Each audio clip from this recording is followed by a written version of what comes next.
Namaste. Namaskar, ma'am. Namaskar. Namaskar. Honorable Vice Chancellors, Professor Viren Kumar Singh ji, Professor Rajneesh Kumar Shukla ji, Professor Tankeshwar Kumar ji, Honorable Dashora sir, a plethora of this galaxy, and very, very honorable keynote speaker, Adarniya Professor Kapil Kumar ji, Kapil Kapoor sir, respected my friend Professor Agrawal, and the galaxy of participants. First of all, from bottom of my heart, I extend my thankfulness for including me in this wonderful, wonderful seminar. This conference has set the required, filling up of the gap of the discourses when we discuss and we introspect the reasons what increased the spirit of nationalism during our freedom struggle. So when I was thinking about the topic, it's just mind-boggling.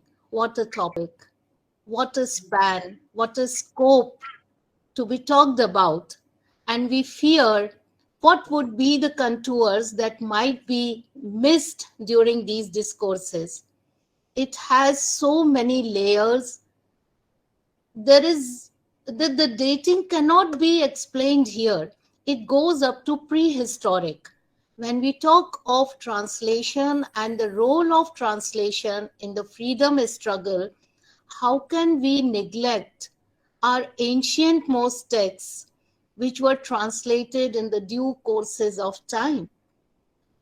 Whether they were translated due to the dharma, whether they were translated due to their knowledge systems, whether they were translated due to the colonization of the country, the reasons might be multiple. But the literature that was produced in India, whether it was in Sanskrit or Pali or Prakrit, or in many other languages, it has reached to the world in multiple manners. Whether we talk about Al-Baruni, whether we talk about Brahma's fourth Siddhant, Khandak Nayak, Panch Siddhantika, the literature by Varah Mihir, or we talk about the other literatures. Why should we restrict ourselves to 18th and 19th century only? So this particular topic itself is so wide, so major, and I'm looking ahead hearing Professor Kapil Kapoor sir on this topic, Professor Rajneesh Shukla ji on this topic, because they are the masters, it is their domain. I'm simply an observer who, like a very, very curious student, wants to know what the role of translation was. And to my mind, I would like to start with the very name of our country, which has undergone so many parivartan, from Jambudweep to Bharatvarsh, from Bharatvarsh to Hindustan to India. And today we are known, I think we are the only country who is known with so many names. And these all happened because of the text which were translated into different connotations, into different genre, into different layers of meanings, different purposes throughout the world. So we are known with those dimensions due to the translations. And I'm not talking only the translation of the text, because a text carries the culture. When the text is translated and it reaches out to different places, the cultures also reach. It's not only reading the text, it's the reading of the cultures. And that's how India is known to many, many, many other geographies of the world. Rather, it has set the tone of many struggles in the world. And I would like to mention here that we are not talking only about translating the text, we are also talking about translating the art, the music, the cultures, the traditions, and then what they were impacting, how they were setting the notes, how they were setting the moods, how they were setting the tones in other parts of the world where Indians had reached. Because the freedom struggle was not fought only with the given boundaries of India. The freedom struggle was fought at different places. The freedom struggle was fought by the diaspora or by those foreigners who were friendly to the diaspora or to the Indians. And in that particular aspect, we find that somewhere in Fiji, in Mauritius, in East Africa, in South Africa, in European countries, in Canada, in America, everywhere we find all these sprouts of nationalism towards India. What were the major reasons? I have worked a lot on Gandhi. I won't say a lot, but I have worked on Gandhi. And to my mind, Gandhi is the biggest translator. He actually got introduced to the Indian scriptures through translations only. When he was in Britain, he actually read Bhagavad Gita and other scriptures in translations, and then he realized how important it is to read Indian scriptures in original. He himself says, now I want to go back and learn Sanskrit so that I can read Bhagavad Gita in original. So his exposure to Bhagavad Gita, which became the inseparable book of Gandhi, was through translation only. And we know the translation of Bhagavad Gita happened in 1849. And that's how it reached to Britain. And on that, Tennyson wrote after that mood in memoriam, and how it set the tone of spirituality, Nishkam Karma, and many other parts of nuances of Gita which Gandhi had adopted in his life. But when Gandhi was reading Gita, he was also in contact with many other thinkers and writers of the world. They were also writing something very useful. Tolstoy in 1908 has written Letter to a Hindu. This was in response to the Sandas, who was actually talking about a revolutionary fight for freedom. When Tolstoy writes Letter to the Hindu, he was actually advocating the peaceful means. And that letter, when Gandhi, he reads that letter, he translates that into Gujarati. Another very important Gujarati translation Gandhi did was Ruskin's Unto This Last. And the beautiful name, the title what Gandhi gave to Unto This Last was Sarvodaya. And that's how the tone of multi-layered freedom struggle gets set in. But the third major translation which has impacted the freedom fight was Gandhi's own translation of Hind Swaraj. He wrote Hind Suraj in Gujarati. That was the word he kept, Suraj. And then from Hind Swaraj, he, on the advice of Tolstoy, when he translated into English, he changed the title, and then the title became Hind Suraj. There were many words which Gandhi could not translate or didn't want to translate. I'm just reading a part of his preface, what he says. He says, I'm quite aware of many imperfections in the original. The English rendering, besides sharing these, must naturally exaggerate them. Owing to my inability to convey the exact meaning of the original, some of the friends who have read the translation have objected that subject matter has been dealt in the form of dialogue. And there were many other words, certain words like that, which Gandhi actually kept as it is. Dhoti, Jat, Ladai, simply. The last chapter of Hind Swaraj, when Gandhi was concluding, he titles in Gujarati as Chutkaro. But in English, he changed it to conclusion. We all know Chutkaro in Hindi would mean chutkara. But Gandhi didn't want to sprout that sort of controversy, so he changed the entire connotation of the word and he simply said conclusion.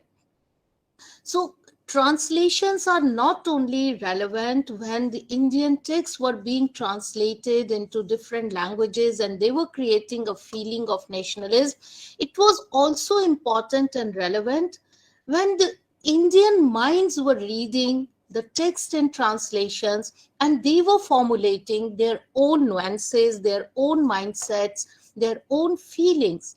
We all know 1970, the Russian Kranti had a very big impact on the world. How did it reach to the world? We know how Bhagat Singh was reading Marx and other leaders. We know how the binaries were created between the capitalist and the bourgeois class, and the new forms of words were coined.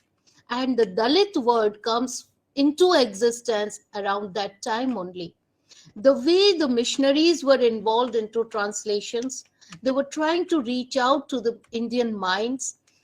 At that time, it gave so many ideas to Indians as well, that if they can come to us, why not to reach back? So translation among the scriptures is one thing, but translation reaching as the mind, reaching as a thought, reaching as emotion to the public was another reason. And the major reason was the rise of the middle class. Now the middle class was involved into the national activities. The three major authors which impacted the middle class mind were Tagore, Premchand, and Iqbal. They actually could read out the public feeling. They were generating the literature which was so very matchable to the emotions of the country. And then the translations which were happening at different platform, whether when Premchand was attending the progressive meets, or whether when Iqbal was writing about things in Urdu, where Gandhi says that from Gujarati to Hindi and from Hindi to Hindustani, and that's how the Hindustan word comes in existence, that the country which speaks Hindustani is becoming Hindustan. And that all comes from the language, the transformation of the language. And I said, when the language translates, it doesn't translate only the words, it actually translates the Atma. It's something like Parivartan to Anuvad, from Anuvad to Apbhransh, from Apbhransh to Anudharm, from Anudharm to Dharm, and from Dharm to Atma. You have to undergo so many transformations when we reach out to the impact of translation. So when Anand Math was written, Anand Math was actually the loud voice of those whispers which were happening already in the society. And when Bankim Chand Chatterjee was traveling from South Pargana to Calcutta, he saw all those greeneries and fields and all that natural beauty. So he wrote Sujalam Sufalam Malayaj Shitalam Shasya Shyamala Mataram. He sent these lines to Rabindranath Tagore and said, I don't know how to start this. And Rabindranath Tagore said, oh, this looks like you are talking about the fields, about that matru, about that mata which gives us jivan. So the words Vande Mataram was given by Tagore to Bankim Chand. What were they translating? Were they translating, given the only sentences which were written by Bankim Chand Chatterjee, and then it was just the filling of the blanks? Because Aurobindo, when he translated Vande Mataram, he said, oh mother, I bow to you. Now this whole thing is very, very dynamic. It has so much of momentum into it that, like a lightning, it would reach to both. It would reach to colonizers as well as it would reach to the people who are suppressed. So as much the suppressed people would absorb and adopt and get motivated, the similar force was over there with the colonizers who would like to diminish this whole feeling. So when the binaries were created by these literary words, whether it is Vande Mataram, whether it is Hindustan, whether it is Hind Swaraj, when the binaries were created in the general public. Translation is an academic work. The academic works don't create revolutions. To create revolution, महाक्रांति के लिए महान आंदोलन चाहिए. आप किताबों में आंदोलन तभी ला सकते हैं जब उसको जन का समर्थन मिले, और जन समर्थन क्रिएट करने में ये जो दो तरह की प्रतिक्रिया हुई, एक जन समाज ने उन शब्दों को अपनाया और उन शब्दों के दमन करने के लिए कॉलोनाइजर्स ने उतना ही जोर लगाया, उसी से जनमानस बना. वो जो मानस बना है वो उसी मनशक्ति से बना जो इन ट्रांसलेटेड टेक्स्ट ने पूरे देश में एक साथ, कम्युनिकेशन के, संचार के इतने साधन ना होते हुए भी कुछ शब्दों से जो ज्योति क्रिएट की, जो ऊर्जा क्रिएट की, जो एक रीच आई. और वो रीच सिर्फ भारत भूखंड में नहीं आई, वो सुदूर दक्षिण अफ्रीका में भी दिखती है, आपको गदर क्रांति में कनाडा में भी दिखती है, अमेरिका में भी दिखती है. इसी तरह जय हिंद, कुछ शब्द जो नॉन ट्रांसलेबल रह गए, जिनको हम ट्रांसलेट नहीं करते, जिनको हमने एज सच अडॉप्ट किया, actually to retain that in the translated books, they created the major forward of the national freedom movement. When just now sir said that Gitanjali's translation was not accepted. Why it was rejected? Was it rejected because someone in Europe was actually fine tuning it, or was it rejected because Gitanjali is not pure words? Gitanjali is sangeet, Gitanjali is beat, and when you translate Gitanjali into English, you actually miss that Bong Sangeet, Rabindra Sangeet, which actually caught the people's mind. Vande Mataram का अंग्रेजी अनुवाद इसीलिए popular नहीं हुआ क्योंकि उसमें उसके संगीत की धुन मिसिंग है. So when we get translated, we don't get translated the literal words. That's why Gandhi says in his preface very honestly that we are here for the summary of the translation. I am not translating my own Gujarati into English. ये भी एक बात देखने की बात है कि गांधी ने सबसे ज्यादा ट्रांसलेशंस 1890 से लेकर 1908 तक पढ़े, और गांधी का जिसको हम कहते हैं मैग्नम ऑप्टा वो आया 1909 में, हिंद स्वराज. तो ट्रांसलेटेड एक्टिविटीज का रिजल्ट क्या हुआ, वो क्या परमानेंस की तरफ जाता है, this is also very very important. Lala Lajpat Rai, और इसी तरह जब गीता का मराठी का जो ट्रांसलेशन है उससे गीता रहस्य जो किताब बनी, जिनसे तिलक ने गीता रहस्य लिखा, इन किताबों का भी हम बहुत बड़ा योगदान अपने राष्ट्रीय इसमें फ्रीडम के स्ट्रगल में हम देखते हैं. I know I am followed by the major scholars and major speakers. My only take to conclude my part of this speech today is that translation is not a singular activity. Translation is not a periodic activity. Translation is not a language-centric activity. Translation is universal. Translation is omnipresent. Whether we know or we don't know, we keep on translating the abstracts into positives. And that's how Amrita Shergill, when she presents her painting in France, she was translating the psyche of a woman, the same woman like Shakuntala we find in Mahabharata. You know, India has been a place of single mothers.